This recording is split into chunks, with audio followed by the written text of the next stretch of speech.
Hello everyone, this presentation now is going to be about existential constructions with verbal predicates in Western Austronesian languages, and this is part of my PhD research at the University of Cologne. It is a common feature of Western Austronesian languages to have a specialized existential clause construction formed with an existential particle or verb. Whether it is a particle or a verb or something else is a matter of discussion and varies from language to language. Therefore, for the moment, I will refer to all kinds of existentials with the term existential operator. Most typically, the existential operator is immediately followed by a noun phrase. The major function of such constructions is a presentational one, whereby a new participant is introduced into discourse or availability of a specific entity is indicated. Here we see an example from Tagalog, may party kahapon, there was a party yesterday, with the existential operator may. This does not necessarily need to be in an affirmative context. In the same function, we may express the non-availability, absence, or non-existence of an entity. An example is too from Indonesian. Di Indonesia tidak ada kangaroo. In Indonesia, there are no kangaroos, although I've been told that there are in Papua, sorry. Some languages have a specialized negative evidential. In Tagalog, it is not may, it is wala. And others don't, like here in Indonesian, where the existential operator ada is combined with the negation particle tidak. In another major use, the existential construction functions as a basis for possessive constructions, such as three, to which a further noun phrase indicating the possessor is added, in this case, ang nanay. So, may relos ang nanay has the existential operator may, a noun phrase, relos, and then the possessor noun phrase ang nanay.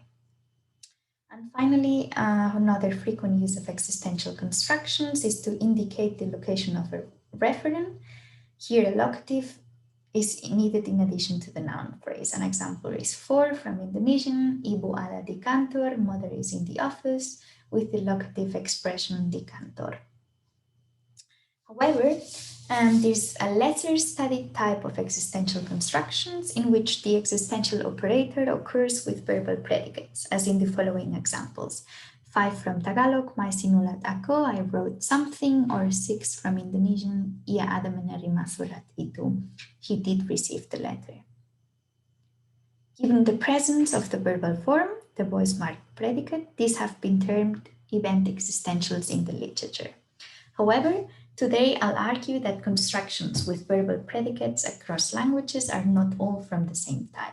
Specifically, I claim there are two basic types, one that can be represented by Tagalog and another one that can be represented by Indonesian. And although the data in 5 and 6 may now look superficially identical, in today's presentation I would like to show how they differ with regard to meaning, function, and form.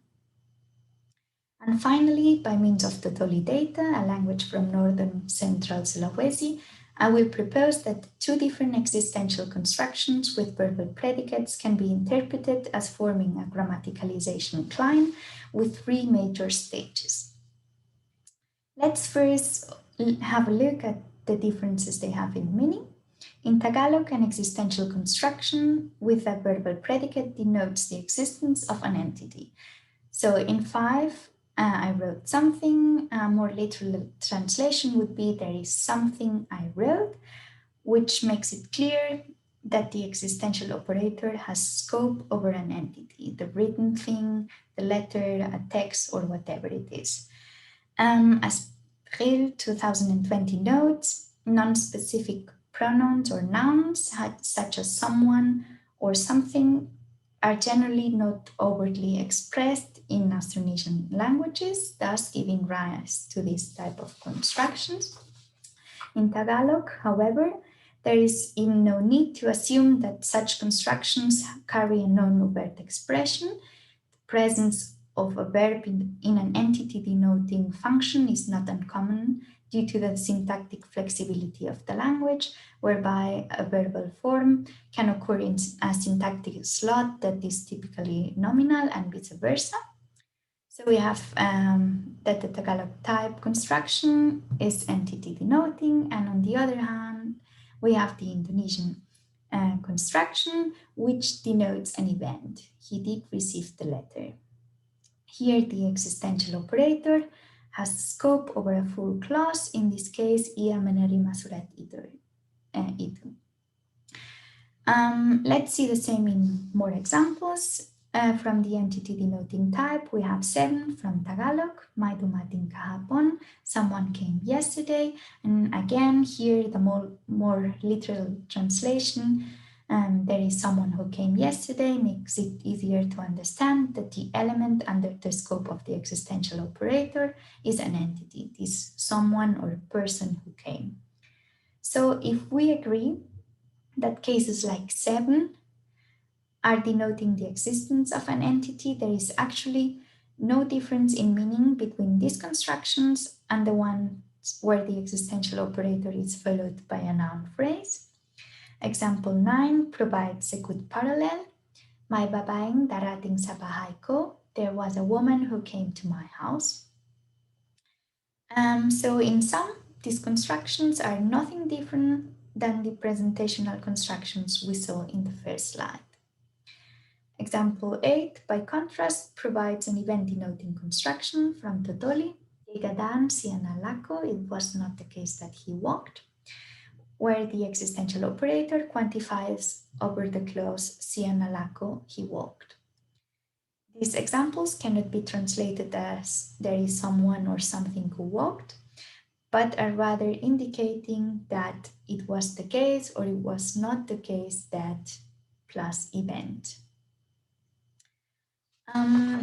At this point, before moving on, I would like to clarify some terminology.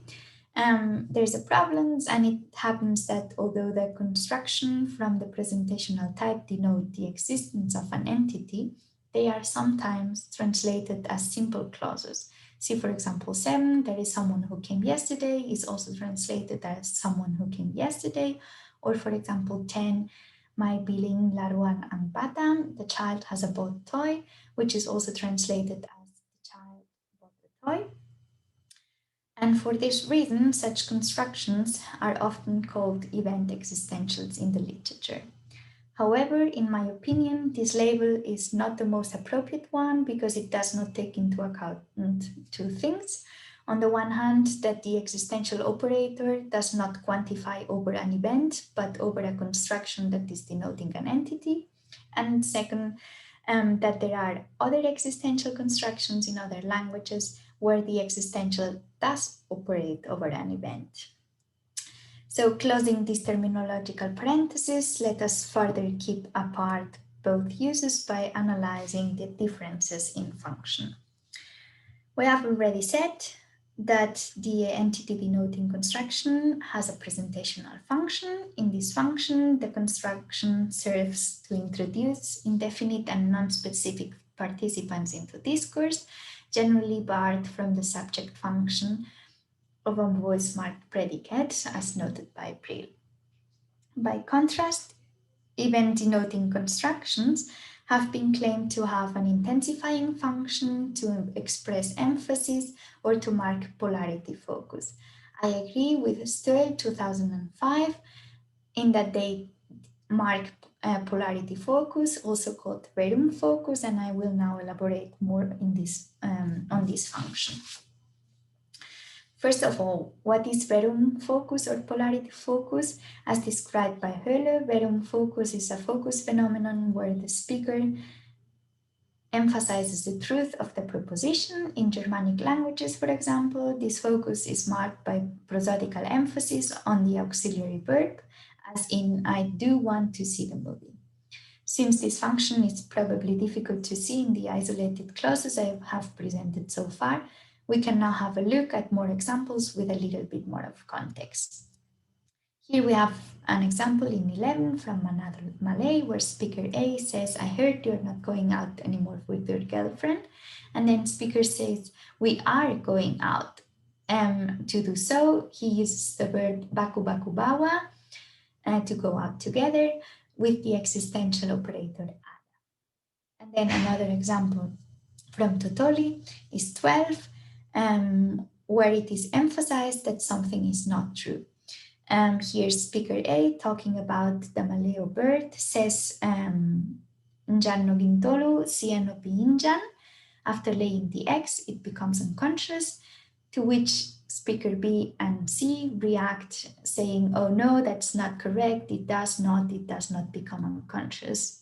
And to do so, they also use the existential operator, as you can see in C sentences here, it does not, ingadan, or ingadan isiamo piinjan, it does not become unconscious. A further difference between the two types of constructions can be observed in the form of the predicate following the existential. As for the presentational use, we have on the one hand, Tagalog, where the scope of the operator is a verbal form, and as this language has syntactic flexibility. However, in other languages, the slot is occupied by, for example, a nominalized form, as in Amis, a Formosan language. Someone is coming, some people are coming, has a nominalized form as the one here. And another option is the one represented here by Totoli, where the slot after the existential operator is occupied by a headless relative clause, as in kaanu na jagai, there is someone who guards it. In any case, the construction parallels the structure of existential plus noun phrase that we have seen in the presentational uses from the first slide.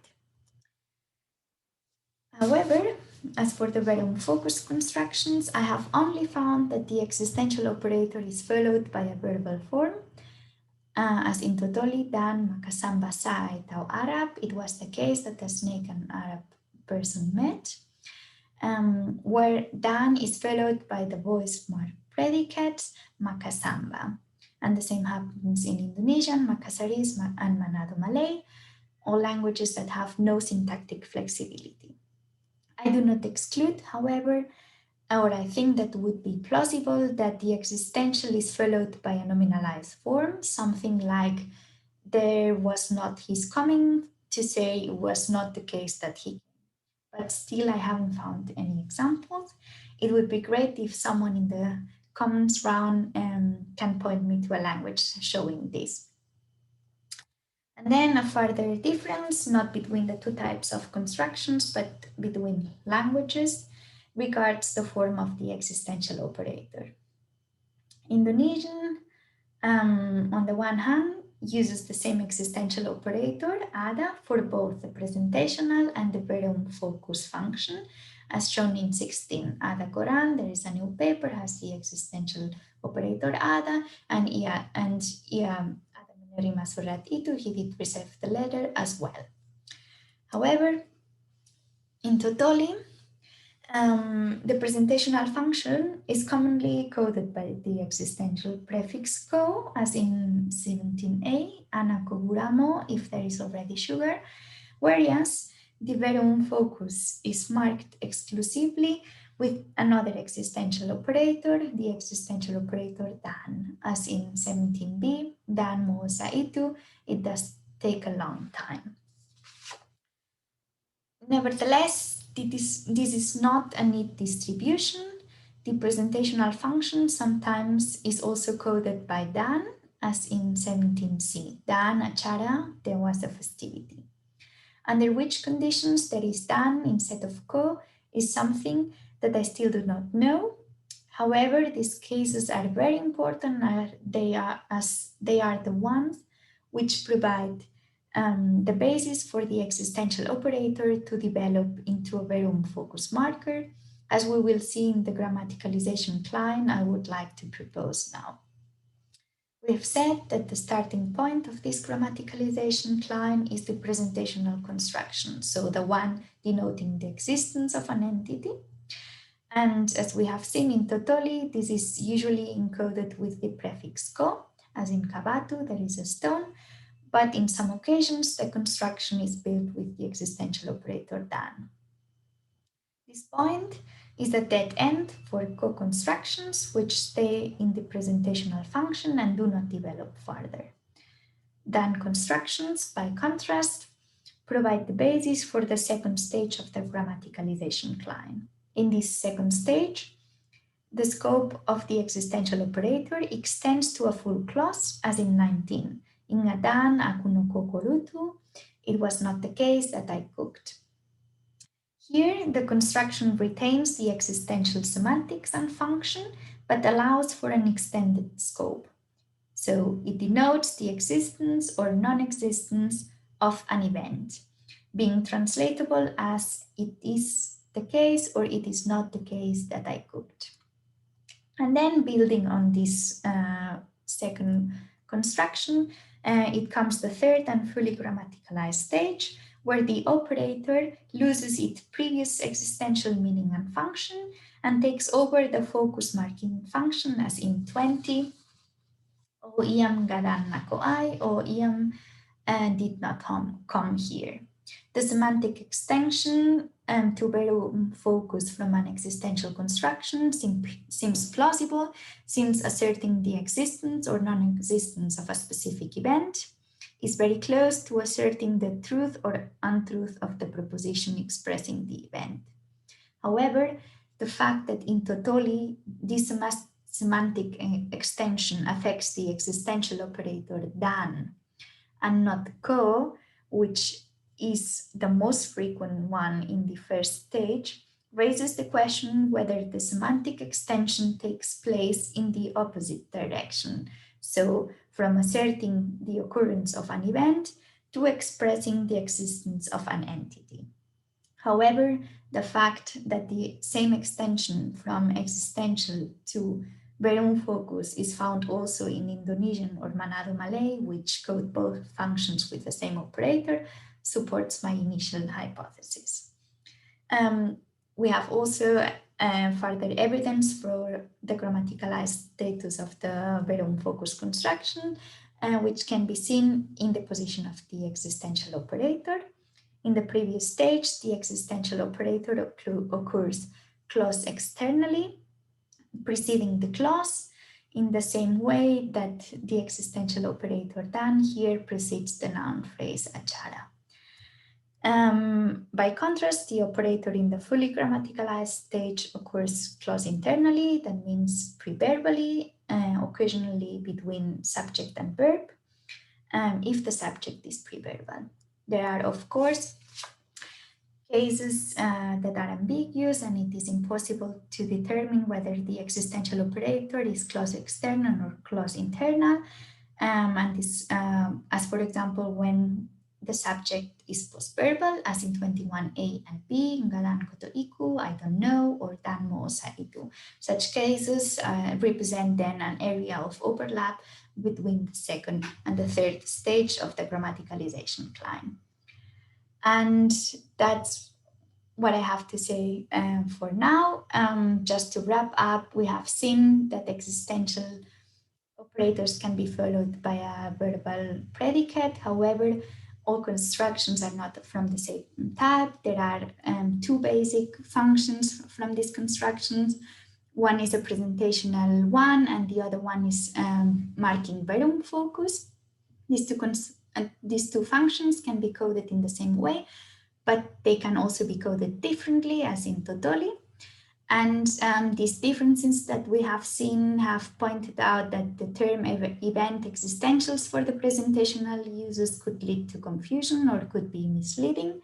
And finally, I've hypothesized, or I proposed, a grammaticalization cline from the presentational function to the Verum focus.